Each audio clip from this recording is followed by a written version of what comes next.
இன்றைக்கு நாம் என்ன பார்க்க போகிறோம் அப்படின்னா, கற்பனைகளை கை கொள்ள வேண்டும். கர்த்தர் சொல்லுகிறார், லேவியர் எழுதின புஸ்தகம் லேவியராகமம் 26ஆம் அதிகாரம் 3வது வசனத்தை வாசிங்க. லேவியர் 26:3 வாசிப்போம். நீங்கள் என் கட்டளைகளின்படி நடந்து என் கற்பனைகளை கை கொண்டு அவைகளின்படி செய்தால். 11-12 வாசிங்க. அதிலே 11வது வசனத்தை 12வது வசனத்தை வாசிங்க. உங்கள் நடுவில் வாசஸ்தலத்தை ஸ்தாபிப்பேன். சொல்லு 11-12 வாசிங்களேன். லேவியர் புஸ்தகம் 26ஆம் அதிகாரம் 11-12 வாசிங்க.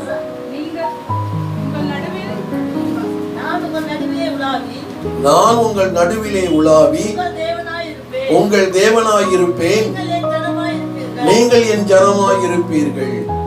கர்த்தர் நம்முடைய நடுவிலே இருக்க வேண்டும் என்று சொன்னால் நாம் என்ன செய்ய வேண்டும்? அவருடைய கற்பனைகளை கை கொண்டு அவைகளின்படி நடக்க வேண்டும் என்று தேவன் எதிர்பார்க்கிறார். அது ரொம்ப முக்கியம். யோவான் எழுதுகிறார், 1 யோவான் 5ஆம் அதிகாரம் 3வது வசனத்தை வாசிங்களேன். யோவான் 1 யோவான் 5ஆம் அதிகாரம் 3வது வசனத்தை வாசிங்க. நாம் தேவனுடைய கற்பனைகளை கைக்கொள்வதே அவரிடத்தில் அன்பு கூறுவதாம். கர்த்தரை அன்பு செய்கிறோம் என்று சொன்னால் அவருடைய கற்பனைகளை நாம் கைக்கொள்ள வேண்டும். அதான் ரொம்ப முக்கியம். நான் ஆண்டவரை அன்பு செய்கிறேன் அப்படின்னு சொன்னால் மட்டும் போதாது, அவருடைய கற்பனைகளை நாம் கைக்கொள்ளுவோமானால் கர்த்தர் நம்முடைய நடுவிலே நிச்சயமாகவே இருப்பார். இயேசு சொன்னாரு, யோவான் எழுதின சுவிசேஷம் 15ஆம் அதிகாரம் 12வது வசனத்தை வாசிங்களே. யோவான் எழுதின சுவிசேஷம் 15ஆம் அதிகாரம் 12வது வசனத்தை வாசி. நான் உங்களில் அன்பாய் இருக்கிறது போல நீங்களும் ஒருவரில் அன்பாய் இருக்க வேண்டும் என்பது என்னுடைய கற்பனையாய் இருக்கிறது. பாருங்க, நான் எப்படி உங்களை அன்பு செய்கிறேனோ அதே போல நீங்கள் என்ன செய்ய வேண்டும்? மற்றவர்களை அன்பு செய்ய வேண்டும். ஆகவே அப்ப இந்த கற்பனையில் தான் எல்லாம் அடங்கி இருக்கிறது. நாமும் கர்த்தரிடத்தில் அன்பாய் இருந்தது போல மற்றவரிடத்தில் நாம அன்பாய் இருக்க வேண்டும். இந்த கற்பனையை நாம் கை கொள்ளும் பொழுதுதான் கர்த்தர் நம்முடைய நடுவில் இருப்பார். மற்றவர்களை எப்படி நேசிப்பது அப்படின்னா, ஆண்டவர் நம்மை நேசிக்கிறார். அவர் நமக்காக ஜீவனையை கொடுத்தார். நாம் பாவிகளாய் இருந்த பொழுதே நமக்காக தன்னுடைய ஜீவனை கொடுத்த ஒரே ஒரு தெய்வம் இயேசு மட்டும்தான். நம்ம பாவிகளாய் இருந்த பொழுதே நமக்காக தன்னுடைய ஜீவனை கொடுத்தாரே அப்படின்னு சொன்னா அவருடைய அன்பு எப்படிப்பட்டது என்பதை நாம பார்க்க வேண்டும். அப்ப அவர் என்னை அன்பு செய்தார் செய்கிறார், நான் என்ன செய்ய வேண்டும்? மற்றவர்களையும் நாம் அன்பு செய்ய வேண்டும். புனித அசிசியார் உங்களுக்கு கேள்விப்பட்டிருப்பீங்க. அசிசியாரு அவர் மருத்துவமனையிலே அவர் ஊழியம் செய்தார். அப்படி செய்து கொண்டு வரும் பொழுது ஒரு உடம்பெல்லாம் ஒரே புண்ணுல கொஞ்ச நேரத்தில் இறந்து போகிற ஒரு மனிதன் அங்கே இருக்கு, அந்த மருத்துவமனையில் இருந்தார். ஆகவே அந்த மனிதனை பார்ப்பதற்காக அசிசியார் என்ன பண்ணாராம், போனாராங்க. போகும் பொழுது அங்கிருந்து ஒரு நாற்றம் அடித்தது. அப்படியே கப்புன்னு நாற்றம் அடிச்ச உடனே வெளியே ஓடி வந்துட்டாராம். அவர் ஓடி வந்து வெளியே நின்னாராம். அப்பதான் ஆண்டவர் பேசினாராம், நான் வியாதியா இருந்தேன், நீ என்னை பார்க்க வரவில்லை அப்படின்னு சொன்னாராம். ஆண்டவரே, நீங்க எப்ப வியாதியா இருந்தீங்க? நான் பார்க்க வரல. ஒரு சகோதரனே வியாதியா இருந்த அவனை பார்த்தா என்ன பார்க்கற மாட்டான்னு சொன்னாராம். உடனே ஐயோ, நான் தப்பு பண்ணிட்டேனேன்னு சொல்லிட்டு அவர் போனாராம். மறுபடியும் அந்த சகோதரனை பார்க்க போன பொழுது அவர் நினைத்தாராம், இந்த சகோதரனை என்னை பார்க்க கூடாதபடி என்னை வெளியே துரத்தியது எது அப்படின்னு சொன்னா அவனுடைய புண்களில் இருந்து வருகிற சீயின் நாற்றம் தானே அப்படின்னு சொல்லி போய் அந்த என்ன செய்தாராம், அந்த சீயை கையில எடுத்து அவர் நாக்கில் வச்சு நக்கினாராம். நாம செய்வோம், அதை நாம செய்ய மாட்டோம். அப்படிதான் ஆண்டவர் உங்களுக்காகவும் எனக்கும் தன் ஜீவனை கொடுத்தார் என்றால் அவருடைய அன்பு மேலானது. ஆகவே நீ என்ன செய்ய வேண்டும்? மற்றவர்களையும் உன்னை போல நீ நேசிக்க வேண்டும் என்று ஆண்டவர் சொல்லுகிறார். ஆகவே ஆண்டவருடைய கற்பனைகளை நாம் கை கொள்ளும் பொழுதுதான் கர்த்தர் நம்முடைய நடுவிலே இருப்பார். நம்ம ஒண்ணுமே செய்யாம ஆண்டவருடைய கட்டளைகளுக்கு கீழ்ப்படியாம நான் ஆண்டவரை நேசிக்கிறேங்கிறத மட்டும் இருந்தா ஆண்டவர் நம்முடைய நடுவிலே நிச்சயமாகவே இருக்க மாட்டார். அல்லேலூயா. பரிசுத்த பவுல், அப்போஸ்தலனான பவுல் எழுதுகிறார். ரோமர் எழுதின புஸ்தகம் 13ஆம் அதிகாரம் 8 - 10 வரைக்கும் வாசிப்பார். ரோமர் 13 8 - 10 வரைக்கும். ஒருவரிடத்தில் ஒருவர் அன்பு கூறுவதே கடனே இல்லாமல்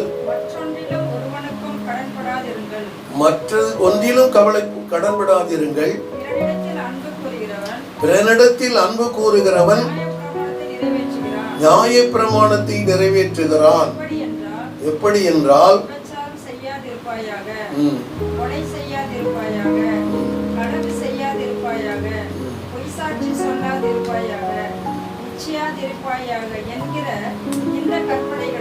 இந்த கற்பனைகளும் வேற எந்த கற்பனையும்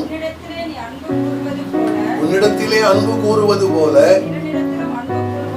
பிறனிடத்திலும் அன்பு கூறுவாயாக. அப்ப பாருங்க, நாம் மற்றவர்களிடத்திலே அன்பு கூறும் பொழுது நியாய பிரமாணத்தையே நாம் நிறைவேற்றுகிறோம். மற்றவரிடத்தில் நம்ம கைமாறு எதிர்பாராமல் அன்பு கூற வேண்டும். பிரதி பலனை நாம் எதிர்பார்க்க கூடாது. அப்பொழுதுதான் கர்த்தர் நம்முடைய நடுவிலே இருப்பார்.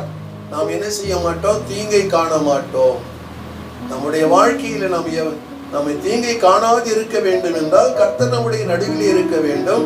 அவர் நடுவிலே இருக்க வேண்டும் என்று சொன்னால் அவருடைய கற்பனைகளை நாம் கைக்கொள்ள வேண்டும். அவரை நேசிக்கிறோம் என்று சொன்னால் மட்டும் போதாது, அவர் சொல்லியபடி நாம் நடக்க வேண்டும். அப்பதான் நாம என்ன செய்வாராம்? கர்த்தர் நம்முடைய நடுவிலே இருப்பார்.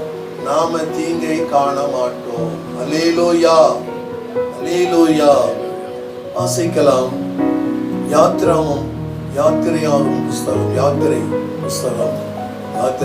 20ஆம் அதிகாரம் 24வது வசனத்தை வாசிக்கலாம்.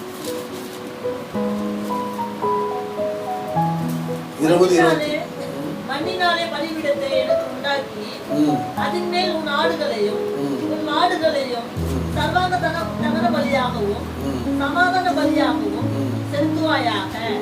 நான் என் நாமத்தை பிரஸ்தாபப்படுத்தும் எந்த ஸ்தலத்திலும் உன்னிடத்தில் வந்து உன்னை ஆசீர்வதிப்பேன். பாருங்க, ஆண்டவர் சொல்றாரு, என் நாமத்தை பிரஸ்தாபப்படுத்துகிற எந்த ஸ்தானத்திலும் வந்து உங்களை ஆசீர்வதிப்பேன்.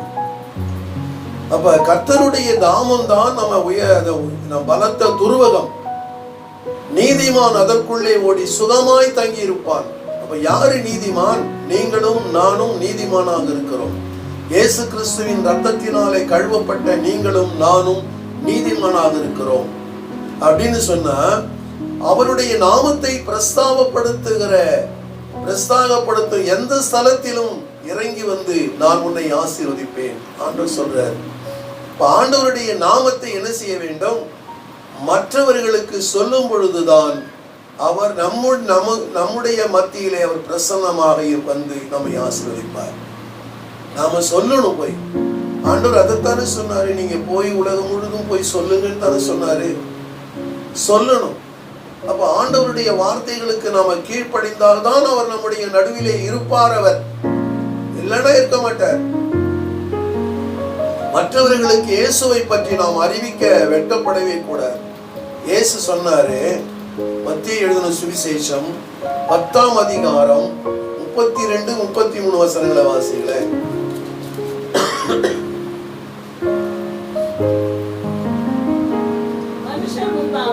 மனுஷர் முன்பாக என்னை அறிக்கை பண்ணுகிறவன் எவனோ அவனை நானும்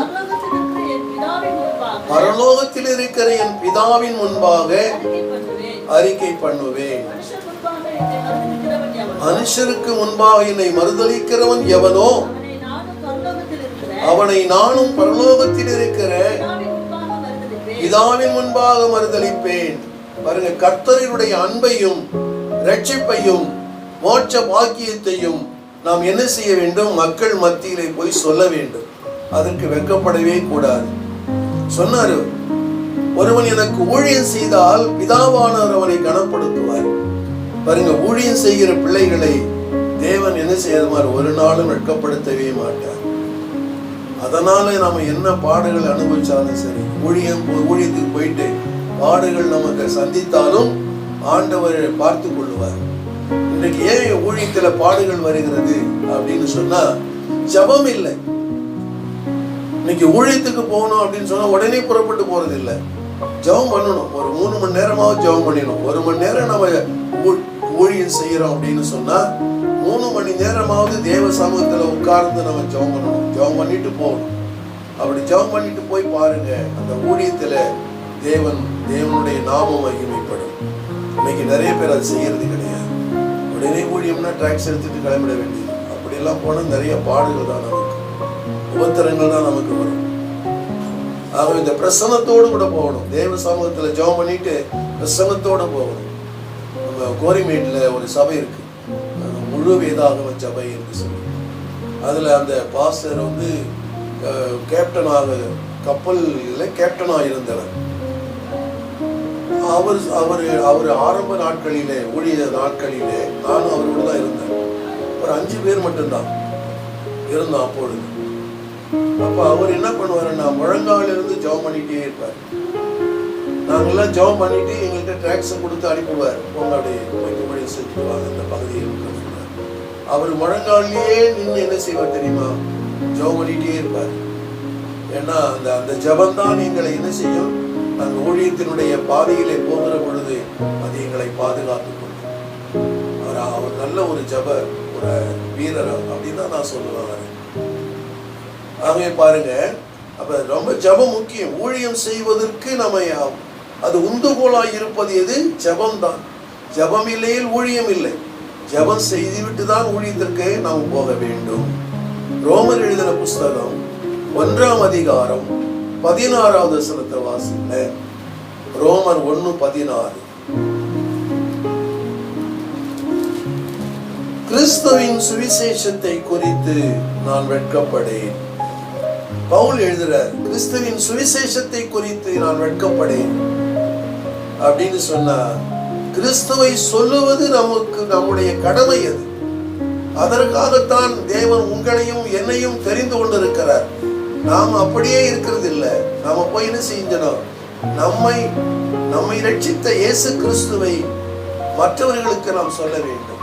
மற்றவர்களுக்கு போய் சொன்னாதான் அவங்களுக்கு தெரியும், சொல்லலன்னா தெரியாது.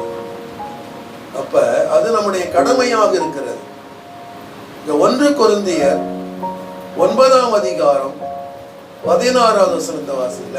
1 கொரிந்தியர் 9வது அதிகாரம் 16வது வசனம். சுவிசேஷத்தை நான் பிரசங்கித்து வந்தும் மேன்மை பாராட்ட எனக்கு இடமில்லை. அது என் மேல் விழுந்த கடமையாய் இருக்கிறது. சுவிசேஷத்தை நான் பிரசங்கியாதிருந்தால் எனக்கு ஐயோ. பாருங்க, ஐயோ, நமக்கு ஐயோ. அப்ப பிரசங்கி நம்ம என்ன செய்யணும்? சுவிசேஷத்தை நாம் மற்றவர்களுக்கு போய் சொல்ல வேண்டும். இயேசு கிறிஸ்துவை மற்றவர்களுக்கு அறிவிக்க வேண்டும். அது நம்முடைய கடமையாய் இருக்கிறது. அந்த கடமையை நாம் செய்யவில்லை என்றால் நமக்கு ஐயோ. அது வேண்டாம். நமக்கு நாம் சொல்லுவோம், ஆண்டவரை பற்றி நாம் சொல்லுவாங்க. இன்னைக்கு ஆண்டவருடைய வார்த்தையை கேட்கிறோம், ஆனால் அந்த வார்த்தைகளுக்கு நாம் கீழ்ப்படிந்து நடக்கிறோமா? அதான் முக்கியம். கேட்கிறது மாத்திரமல்ல, அதன்படி நாம் செய்ய வேண்டும். அதுதான் ரொம்ப முக்கியம். பாருங்க, ஒன்று சொல்றேன், ஒரு சம்பவத்தை மாத்திரம் சொல்றேன், நேரம் இல்லை, இதனால் சீக்கிரமா சொல்லி முடிப்போம். ஒரு நடு வானத்துல ஒரு ராணுவ விமானம் பறந்து கொண்டிருந்தது. இயந்திர கோளாறு ஏற்பட்டது. அவர்கள் புறப்படுகிற அந்த காலம் கட்டம் எப்படிப்பட்டதுன்னா, ரொம்ப காற்று, பனி அதிகமா பெய்யுது, காற்று ரொம்ப வேகமா வீசிக்கொண்டிருக்கிறது. இரவு நேரம். அந்த நேரத்துல இயந்திரத்துல கோளாறு வந்து விட்டது விமானத்துல. அப்ப என்ன செய்தார்கள், எல்லாரும் விமானம் கொஞ்ச நேரத்துல கீழே விழுந்து நொறுங்க போகிறது. எல்லாம் பாராசூட்ல எல்லாம் எடுத்து குதிங்கன்னு சொல்லிட்டாங்க. எல்லா வீரர்கள், அதுல இருந்த வீரர்கள் எல்லாம் குதிச்சுட்டாங்க. அப்ப பாருங்க, குதிச்சிட்ட பிறகு எல்லாரும் இருட்டு நேரம், ஒண்ணுமே தெரியல. ஒரு ராணுவ வீரனுடைய பாராசூட் ஒரு மரத்துல போய் அப்படியே இறங்கிடுச்சு. மரத்துல அப்படியே தொத்திச்சு நிக்குது. அப்படியே எப்படிப்பட்ட சூழ்நிலை! அதான் சொன்ன மாதிரி பனி அதிகமாய் பெய்கிறது, இரவு நேரம், ஒண்ணுமே தெரியல, இருட்டுல எங்க இருக்கிறோம்னு கூட தெரியல. அப்படிப்பட்ட ஒரு சூழ்நிலை. அப்ப அந்த ராணுவ வீரன் அவன் ஒரு விசுவாசி, கர்த்தர் மேல் நம்பிக்கை உள்ள ஒரு விசுவாசி. அவன் ஜெபம் பண்றான், ஆண்டவரே என்னை காப்பாத்துங்க அப்படின்னு சொல்லி ஒரு ஜெபம் பண்றான். அப்ப ஒரு சத்தம் கேக்குது, நீ குதி, பாராசீட்ல இருந்து குதி அப்படின்னு சொல்லி சத்தம் கேக்குது. ஆனா அவன் அந்த சத்தத்துக்கு அவன் செவி கொடுக்கல. மறுபடியும் அந்த சத்தம் கேட்டுட்டே இருக்குது, நீ குதி குதி குதின்னு. நான் குதிச்சா செத்தே போயிடுவேன், அதனால நான் எவ்வளவு தூரம் இருக்குது எனக்கு என்ன தெரியும், அதனால நான் செத்தே போடுவேன், அதனால இங்க இருக்கிறதா எனக்கு பாதுகாப்பு அப்படின்னு சொல்லிட்டு அந்த பாராசூட்லயே இருந்தான். ஆனால் என்ன நடந்தது? இந்த பனி காற்று இதெல்லாம் அவனால தாங்க முடியல, அப்படியே உறைஞ்சி போய் செத்து போயிட்டான். அடுத்த நாள் காலையில இந்த ராணுவ வீரர்களை தேடி மற்றவர்கள் வந்தார்கள். வந்து பார்த்த பொழுது இந்த பாராசூட்லயே செத்து கிடந்தார். அந்த பாராசூட்டுக்கும் பூமிக்கு எவ்வளவு தூரம் அப்படின்னா 3 அடி தான். 3 அடி. 3 அடியில குதிக்க முடியாது. குதிச்சிருந்தா சப்பிச்சிருக்கான். அவன் என்ன நினைச்சான், என்ன எவ்வளவு ஆழமோ என்னமோ. கர்த்தருடைய வார்த்தைக்கு அவன் என்ன செய்யல, செவி கொடுக்கல. கர்த்தருடைய வார்த்தைக்கு செவி கொடுக்கல. அவன் ஜெபம் பண்ணனா உண்மைதான். ஆனா ஆண்டவர் சொன்னாரே நீ குதிரான்னு சொன்னாரு, குதிச்சானா? குதிக்கல. அவன் அந்த பாராசூட்ல இருந்ததுனாலே மரித்து போனான். இன்னைக்கு அப்படித்தான் நிறைய பேர் என்ன செய்யறாங்க, உலக வாழ்க்கையை சாதம் என்று ஓடிக்கொண்டு இருக்கிறார். கர்த்தரை தேடுபவர்களுக்கு நேரம் இல்லை. அவங்களுக்கு கர்த்தரை தேடுறதுக்கு நேரம் இல்லை, மற்றதுக்கெல்லாம் நேரம் இருக்கு. அவங்களுடைய வாழ்க்கை எப்படி பரிதான் இன்றைக்கு தெரியாது. செத்தாதான் தெரியும் சிவலோகம்னு சொல்லுவாங்க. செத்து போனாதான் தெரியும் நமக்கு அங்க என்ன இருக்குது நமக்கு சொல்லி. அப்ப ஆண்டவருடைய வார்த்தையை கேட்கிற பிள்ளைகளாக அல்ல, அதன்படி நடக்கிறவர்களாக நாம் இருக்க வேண்டும். ஆண்டவருடைய வார்த்தைகளுக்கு செவி கொடுக்க வேண்டும். ஆண்டவருடைய வார்த்தை என்ன சொல்லுகிறதோ அதற்கு கீழ்ப்படிந்து நீங்களும் நானும் நடந்தோமானால் நிச்சயமாகவே கர்த்தர் நம்முடைய நடுவிலே இருப்பார். நாம ஒரு காலம் தீங்கை காண மாட்டோம். அப்ப மற்றவர்களுக்கு இயேசு கிறிஸ்துவை குறித்து அறிவிக்கக்கூடிய ஒரு பாரம் நமக்குள்ளே இருக்க வேண்டும். அப்பொழுதுதான் கர்த்தர் நம்முடைய நடுவிலே வருவார். ஒரு பாரம் இருக்க வேண்டும். மக்கள் அறியாம இருக்கிறாங்களே, ஏதோ கல்லையும் மண்ணையும் நம்பிட்டு ஓடிட்டு இருக்கிறாங்களே, இவர்களுக்கு யார் போய் சொல்லுவது? நீங்களும் நானும் தான். அதுக்காக தான் ஆண்டவர் உங்களையும் என்னையும் தெரிந்தெடுத்து வைத்திருக்கிறார். நாம போய் சொல்லணும் ஆண்டவரை பற்றி, உண்மையான தெய்வத்தை பற்றி நாம அறிவிக்க ஒரு நாளும் வெட்கப்படவே கூடாது. அந்த ஆத்தும பாரம் நமக்கு வேண்டும். அப்பொழுதுதான் கர்த்தர் நம்முடைய நடுவிலே இருந்து நம்மை ஆசீர்வதிப்பார். நாம ஒரு காலம் தீங்கை காணவே மாட்டோம். ஆகவே சங்கீதம் 35:27 வாசிக்கிற பொழுது தமது ஊழியக்காரனுடைய சுகத்தை கர்த்தர் விரும்புகிறார். அப்படின்னா ஊழியம் செய்தால் அவருடைய சுகத்தை கர்த்தர் விரும்புவார். அவன் சுகமாக இருப்பான். நீங்க ஊழியம் செஞ்சு பாருங்களேன், சுகமாக இருப்பீர்கள். அது மாத்திரமல்ல, சங்கீதம் 135:14 வாசிக்க பொழுது தம்முடைய ஊழியக்காரர்கள் பரிதாபப்படுகிற இயேசு கிறிஸ்தவர் பரிதாபப்படுவார். இயேசு சொன்னார், யோவான் எழுதின சுவிசேஷம் 12ஆம் அதிகாரம் 26 வாசிங்க. யோவான் எழுதின சுவிசேஷம் 12:26. ஒருவன் எனக்கு ஊழியம் செய்வானால் என்னை பின்பற்ற கடவன். நான் எங்கே இருக்கிறேனோ அங்கே என் ஊழியக்காரனும் இருப்பான். ஒருவன் எனக்கு ஊழியம் செய்தால் அவனை பிதாவானவர் கனம் பண்ணுவார். பாருங்க, ஆண்டவர் பிதாவாகிய தேவனே நம்மை கனம் பண்ணுவாராம். நம்ம ஊழியம் செஞ்சா ஒரு ஆத்துமாவை நம்ம சபைக்கு கொண்டு வந்தோம்னா அதை கண்டு நம்ம என்ன செய்வோம், நம்மை கனப்படுத்துவாரா? யாரு? மனுஷன் கனப்படுத்துறது இல்லை, அல்லது ஒரு போதகர் கனப்படுத்துறது அல்ல. பிதாவாகிய தேவனே உன்னை கனப்படுத்துவார். நம்ம யாரையாவது கூட்டிட்டு வந்திருக்கிறோமா சபைக்கு? நம்ம மட்டும்தான் ஓடிட்டு வரோம். நம்ம கூட்டிட்டு வர்றது இல்லை. வாங்க போய் ஏதாவது சொல்றது, ஏதாவது கேட்போம் அப்படின்னு சொல்லிட்டு வரோமா? வர்றது இல்லை. அப்ப பாருங்க, ஆண்டு பிதாவாகிய தேவனே நம்மை கனப்படுத்துவார். ஒரு ஆத்துமாவை நம்ம கூட்டிட்டு வந்தோம்னா போதகர் நம்மளை கனம் பண்றாரோ பண்ணலையோ அது ஒரு அப்புறம். ஆனா பிதாவாகிய தேவன் நம்மை கனப்படுத்துவார். ஆகவே நாம் என்ன செய்வோம்? கர்த்தருடைய நாமத்தை பிரஸ்தாபப்படுத்துவோம். அப்பொழுதுதான் கர்த்தர் நம்முடைய நடுவிலே இருப்பார். இனி நாம் ஒரு நாளும் தீங்கை காண மாட்டோம். அல்லேலூயா, அல்லேலூயா.